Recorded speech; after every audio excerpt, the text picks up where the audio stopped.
ஆக்கப்பூர்வமான நிகழ்வுகளை அலசி ஆராய் ஒரு களம். RDX திங்கள் முதல் சனிக்கிழமை வரை இரவு 7 மணிக்கு.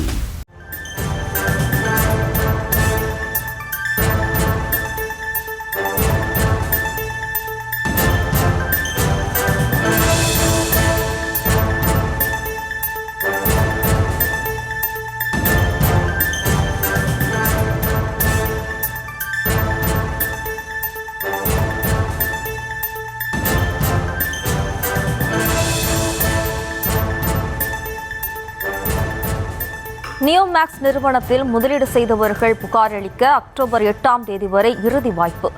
அக்டோபர் 8ஆம் தேதிக்குள் புகார் அளித்தவர்களுக்கு மட்டுமே இழந்த தொகை பெற்றுத்தரப்படும் என நீதிபதி தெரிவித்துள்ளார். தொடர்பான கூடுதல் விவரங்களோடு இணைக்கிறார் நமது செய்தியாளர் மதியழகன். வணக்கம் மதியழகன், இந்த வழக்கு தொடர்பான விவரம். மதுரையை மையமாக கொண்டு செயல்பட்ட நியோமேக்ஸ் என்ற ரியல் எஸ்டேட் நிறுவனம் அதன் துணை நிறுவனங்கள் முதலீட்டுக்கு கூடுதல் வட்டி இரட்டிப்பு பணம் வழங்குவதாக கூறி தமிழகம் முழுவதும் முதலீட்டாளர்களை சேர்த்தது.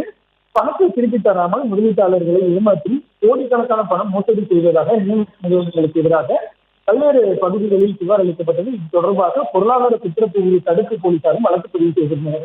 இந்த நிலையில் இந்த வழக்கு நீதிபதி டி பரத சக்கரவர்த்தி மீது விசாரணை கொண்டது. அப்பொழுது ஆஜரான கூடுதல் குற்றவியல் வழக்கறிஞர் ஆர் மணிக்கிறார் நியோமேக்ஸ் நிறுவனத்திற்கு சொந்தமான சொத்துக்களின் மதிப்பு விவரங்களை தாக்கல் செய்தார். மேலும் இந்த வழக்கில் பாதிக்கப்பட்டவர்களுக்கு விரைந்த நிவாரணம் கிடைப்பதற்காக நடவடிக்கை எடுக்கப்பட்டு வருவதாகவும் வாதிட்டார். இதனையடுத்து அரசு மேற்கொண்டு வரும் நடவடிக்கைக்கு பாராட்டு தெரிவித்த நீதிபதி இந்த வழக்கில் தொழில்நுட்பத்தை பயன்படுத்தினால் பாதிக்கப்பட்டவர்களுக்கு நிவாரணம் வழங்குவது இன்னும் எளிமையாக இருக்கும் என கூறினார். மேலும் நியோமேக்ஸ் நிறுவனத்தில் முதலீடு செய்தவர்கள் உரிய ஆவணங்களுடன் அக்டோபர் 8ஆம் தேதிக்குள் நேரிலோ அல்லது eow@madurai2@gmail.com என்ற மின்னஞ்சல் வாயிலாகவும் புகார் அளிக்கலாம் எனவும் நீதிபதி தெரிவித்தார். அக்டோபர் 8ஆம் தேதிக்குள் புகார் அளிப்பவர்களுக்கு மட்டுமே இழந்த தொகை பெற்றுத்தரப்படும் என கூறிய நீதிபதி வழக்கை செப்டம்பர் 22ஆம் தேதிக்கு ஒத்திவைத்தார்.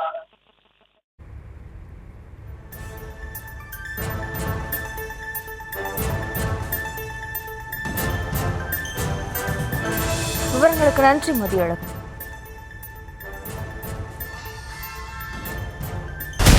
ஆக்கப்பூர்வமான நிகழ்வுகளை அலசி ஆராய் ஒரு களம்.